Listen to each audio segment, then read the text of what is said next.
אני שולמית מרגלית, ואני אדבר על פרנה בשעת חירום. פרנה זאת אנרגיית החיים בסנסקריט.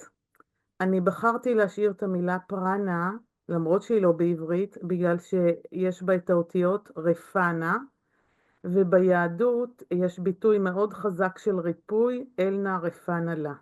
החלטתי להשאיר את זה. מה שאני רוצה שתזכרו מההרצאה הזאת זה דבר אחד חשוב, משפט אחד. בעת חירום אתם יכולים לשרוד בלי מים ואוכל יותר ממה שנדמה לכם. את זה תחרטו בראש שלכם לכל מצב שלא יהיה, אם תזדקקו לזה. התודעה והמחשבות שלנו משפיעות על היכולת של ההישרדות שלנו, על החיים בכלל. עכשיו אני רוצה להגיד לכם איך הגעתי לזה. אני לפני 3 שנים עברתי צום בריאותי של 10 ימים ועוד 8 ימים, ונדהמתי לגלות שזה לא קשה, ובכלל קרה לי שינוי תודעתי רציני בכל הנושא של תזונה וגוף, ועוד יותר מזה הייתה לי התעלות רוחנית בלתי רגילה, וזה ממש גרם לי לרצות לחקור את הנושא. ידעתי שיש קשר בין צום והתעלות, אבל רוחנית, אבל לא באמת הבנתי את זה עד לאותו רגע. מבחינה בריאותית הסתדר לי הסוכר לגמרי, ועוד כמה דברים. ואז התחלתי לחקור את הנושא, והגעתי ללימודי פרנה. שבפרנה, שום, הם לא חידשו לי כלום חוץ מדבר אחד, שאפשר גם, לא רק בלי אוכל, לחיות, גם בלי מים אפשר כמה ימים. ואכן ראיתי שהיה ריטריט 4 ימים, ש100 אנשים יחד איתי היו בלי אוכל, שזה לא קשה, אבל בלי מים 4 ימים. זה אפשרי. לי זה היה מאוד קשה, אני מודה. יומיים הראשונים לא נורא, יומיים האחרונים היו לי מאוד קשים, אבל למדתי בזה, שרדתי את זה. דרך אגב, במקלחת למשל, לא הבנתי למה אני לא רוצה לצאת מהמקלחת, ואחרי זה הבנתי שהגוף סופג גם דרך האור את המים.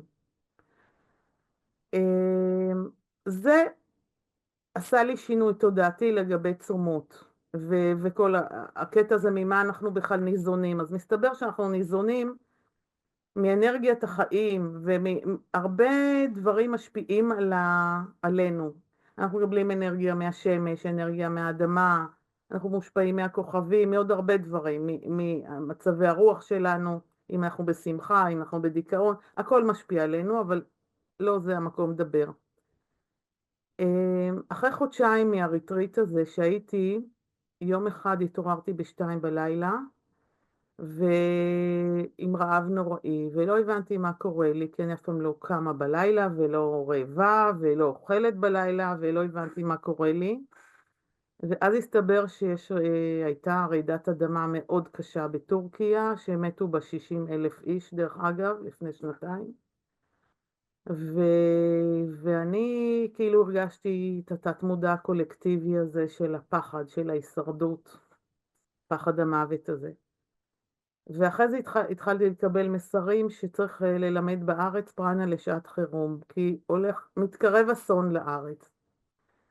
אני חשבתי שמדובר האמת ברעידת אדמה, כי כל הזמן מדברים גם בארץ שכל 100 שנה יש פה רעידת אדמה חזקה, ועברו בערך 100 שנה, וזה יכול לקרות כל יום דרך אגב. בגלל זה חשוב לי שהמסר יעבור.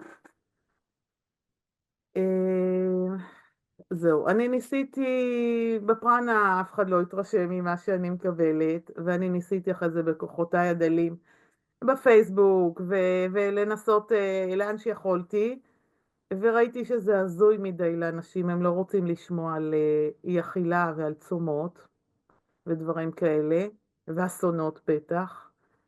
ואז חשבתי שאולי בכלל צריך לדבר על ללמד אנשים לצום. צום בריאותי, כמו שאני התחלתי את העניין עם הסוכר וכל, כן, כולסטרול ודברים כאלה, לעזור לאנשים דרך זה, ובאמת עשיתי ריטריט עם זה שליווה אותי. זה היה אמור להיות בנובמבר, אז זה לא היה בסוף בגלל המלחמה.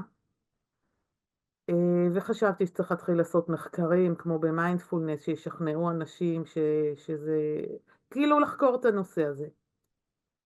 אבל הרגשתי שנורא קשה להגיע לאנשים, כי הם לא רוצים באמת לשמוע על הדברים האלה. ואז הגיע 7 לאוקטובר, וכבר באותו יום הרגשתי ייסורי מצפון שלא הגעתי מספיק לאנשים. והנה בממ"דים אנשים עכשיו סובלים, אין להם אוכל, אין להם מים, אנשים בשבי, חטופים, חיילים, כל מיני אנשים שכל כך היה חשוב שידעו את מה שאני יודעת. וניסיתי אחרי שבועיים להגיע לתקשורת, אבל זה לא צלח, הרעיון הוא הזוי מדי לאנשים כנראה, ובאמת זה לא צלח. אבל אני רוצה שאתם תדעו שאם חס וחלילה קורה משהו ואויבינו חורשי מזימות סביבנו כל הזמן, ורעידות אדמה עדיין יכולות להיות, תזכרו שבשעת חירום אתם יכולים לשרוד הרבה יותר ממה שנדמה לכם.